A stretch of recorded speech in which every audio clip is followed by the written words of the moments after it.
ఆగండి.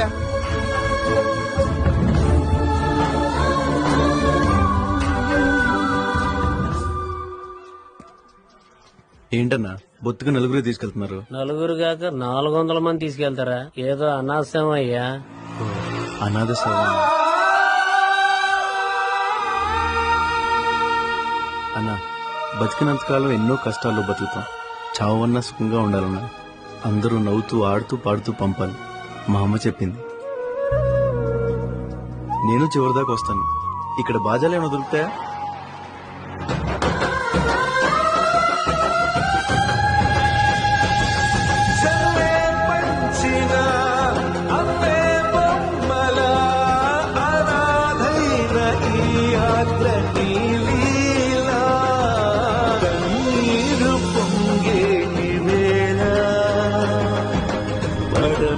సనం మించలేలా